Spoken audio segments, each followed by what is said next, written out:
Merit mark તમારા કેવી રીતે ગણવા, કેમ કે હવે તો તમારું બોર્ડ અને ગુજસેટ બંનેનું રિઝલ્ટ ફાઇનલી આવી ગયું છે. તો આજના આ વિડીયોની અંદર તમારા મેરિટ માર્ક તમે કેવી રીતે ગણી શકશો એની માહિતી હું તમને આપવાનો છું. લેકિન વિડીયો શરૂ કરતા પહેલા ચેનલ પર નવા હોય તો જરૂરથી સબસ્ક્રાઇબ કરજો, જેથી એસીપીસી ની આવનારી તમામ અપડેટ્સ તમને ઘરે બેઠા ફ્રી ઓફ કોસ્ટ મળી રહે.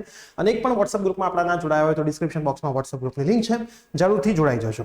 હવે તમારે સિમ્પલ ગણતરી કરવાની છે. પહેલા તો તમારા 50-50% વેઇટેજ છે બોર્ડ અને ગુજસેટનું. કોઈ તમને એમ કહેતું હોય કે 60-40 છે તો એ ખોટી વસ્તુ છે. 50-50% બોર્ડનું 50% અને ગુજસેટનું 50% વેઇટેજ છે.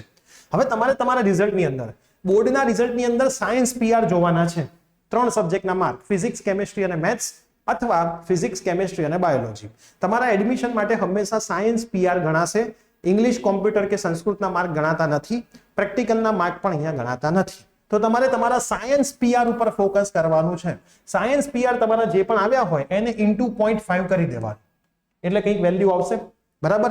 સેમ ટુ સેમ ગુજસેટની અંદર પર્સન્ટાઇલ રેન્ક તમારો લખેલો હશે માર્કની નીચે.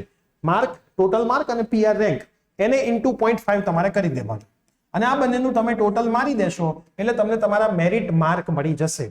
અને તમારું જે મેરિટ રેન્ક આવશે એ આ મેરિટ માર્કના આધારે જ બનીને આવશે. તો હાલ પૂરતું તમે તમારો મેરિટ માર્ક ગણી શકશો.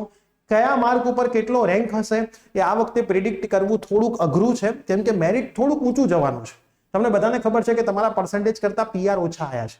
એનો મતલબ શું છે કે મેરિટ આ વખતે એકચ્યુઅલમાં થોડું હાઈ છે.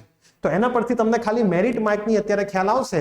મેરિટ માર્ક ઉપર તમારો એપ્રોક્સ રેન્ક આ વખતે કેવો હોઈ શકે એ તો જે દિવસે એસીપીસી દ્વારા મેરિટ રેન્ક આવશે ત્યારે તમને ખબર પડશે.